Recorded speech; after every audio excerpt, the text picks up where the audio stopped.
Shalom, selamat pagi Bapak Ibu Saudara yang dikasihi Tuhan Yesus Kristus. Hari ini Selasa 30 Juli 2024, saya Pendeta Clara Utasoid mengajak Bapak Ibu Saudara merenungkan firman Tuhan yang dikeluarkan oleh Sinode GKO dengan menggunakan pola 4M. Menerima, merenungkan, melakukan, dan membagikan. Renungan hari ini diberikan judul Dampak Pengorbanan dalam memperjuangkan pembebasan. Untuk mengawalinya, mari kita bersatu dalam doa. Bapa kami dalam surga, kami bersyukur Tuhan telah mengaruniakan hari yang baru buat kami. Sebelum kami menjalani aktivitas di sepanjang hari ini, biarlah kami Tuhan terangi dengan kebenaran firman Tuhan yang akan kami baca dan kami renungkan bersama. Biarlah kuasa Roh Kudus yang akan memberi hikmat dan memberi pengertian buat kami, agar kami mengerti apa yang menjadi kehendak Bapa untuk kami lakukan dalam hidup kami. Inilah doa kami Tuhan, di dalam nama Yesus kami berdoa. Amin. Saudaraku, mari kita terima kebenaran firman Tuhan dengan sikap hati yang terbuka dan bersedia untuk dibentuk Tuhan dengan membaca firman Tuhan yang diambil dari Yesaya 61 ayat 1 sampai dengan ayat yang kedua. Demikian sabda Tuhan. Roh Tuhan Allah ada padaku, oleh karena Tuhan telah mengurapi aku. Ia telah mengutus aku untuk menyampaikan kabar baik kepada orang-orang sengsara dan merawat orang-orang yang remuk hati, untuk memberitakan pembebasan kepada orang-orang tawanan, kepada orang-orang yang terkurung kelepasan dari penjara, untuk memberitakan tahun rahmat Tuhan dan hari pembalasan Allah kita, untuk menghibur semua orang berkabung. Saudaraku, mari kita temukan jawaban dari pertanyaan berikut. Apa dampak pengorbanan perjuangan pembebasan? Pembebasan akan menjadi kabar baik yang akan diterima oleh orang-orang yang sengsara, merawat orang-orang yang remuk hati, pembebasan kepada orang-orang tawanan, dan kepada orang-orang yang terkurung dalam penjara, menghibur semua orang berkabung. Saudaraku di dalam Tuhan Yesus Kristus, saat kita berada di dalam situasi sulit, kita sedang dalam tekanan hidup yang seakan membelenggu kita, tentu kita akan berbahagia saat kita mendapatkan kabar baik bahwa kita akan ditolong untuk keluar dari kesulitan dan kita dilepaskan dari tekanan hidup kita. Karena kita tentu tidak menghendaki dalam hidup ini selalu dihiasi dengan tekanan, apalagi hidup di dalam jajahan.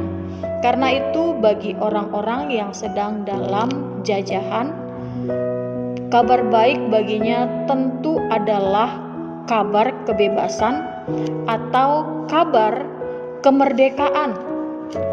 Saudaraku, Nabi Yesaya pada perikop ini dipanggil dan diutus Tuhan untuk membawa kabar baik, kabar sukacita kepada umat yang sudah kembali ke Yerusalem dari pembuangan.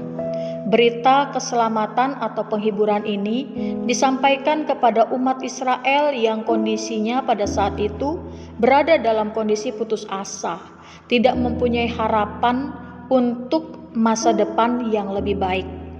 Berita itu sungguh sebagai bukti bahwa Allah mengasihi umatnya. Saudaraku, siapa sih orang-orang sengsara?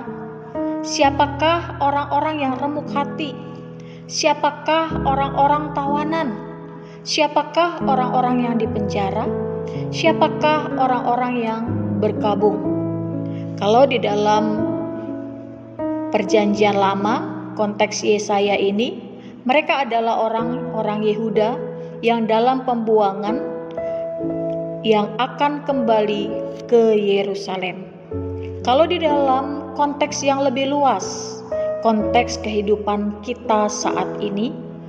Yang dimaksud dengan orang-orang sengsara, remuk hati, orang tawanan, dan orang dalam penjara, bahkan orang yang berkabung, adalah kita semua. Saya dan saudara adalah orang yang sengsara dan tawanan tersebut.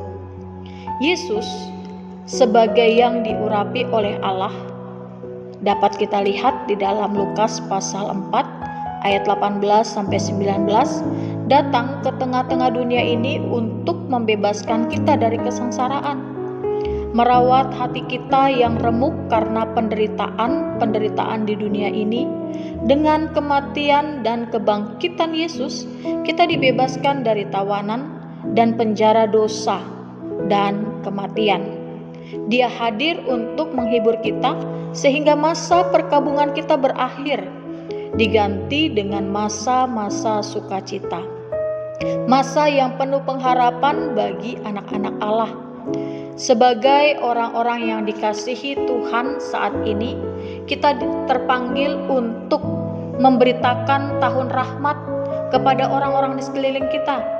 Saat ini saat mendesak untuk kita hayati, renungkan, dan kita menanyakan kepada diri kita sendiri, apakah kita sudah melakukan tugas panggilan tersebut? Memberitakan tahun rahmat Tuhan, menyampaikan kabar sukacita bagi orang-orang sengsara, orang berduka, membebaskan orang tertawan dan terpenjara adalah tugas yang sangat mendesak yang perlu kita respon dengan sungguh-sungguh melalui perbuatan nyata dalam hidup kita. Meski kita mendapat peran penting untuk menyaksikan maupun menyampaikan kabar baik di dunia ini, namun yang memprakarsai dan aktor utama tetaplah Tuhan Yesus dengan segala otoritasnya. Karena Dia sendirilah kabar baik itu.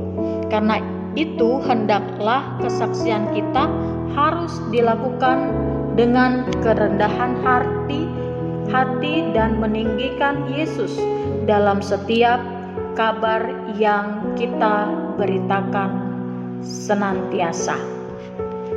Saudaraku, setelah kita merenungkan ini, maka kita dapat merasakan dampak pengorbanan Yesus Kristus tadi yang telah membebaskan kita dari kesengsaraan dan kedukaan. Maka marilah kita mengucap syukur telah menerima dampak pengorbanan Kristus. Mari kita menyatakan kesiapan kita mengalirkan dampak pengorbanan Kristus bagi sesama. Dengan cara, mari kita bagikan firman Tuhan dengan hidup menerima dan memperjuangkan pembebasan. Amin. Mari kita bersatu di dalam doa. Terima kasih Tuhan, betapa bahagianya kami memiliki Allah seperti Engkau. Allah yang telah menyatakan kuasa-Nya, Allah yang telah menyatakan kasih-Nya untuk membebaskan kami dari belenggu dosa, melepaskan kami dari kesengsaraan, dan merawat kami yang remuk hatinya. Tuhan, biarlah kehadiran-Mu senantiasa dapat menjadi kelepasan buat kami yang dalam penjara dan menghibur kami yang dalam kondisi yang berkabung. Biarlah sepanjang hari ini kami diliputi oleh sukacita daripada Tuhan.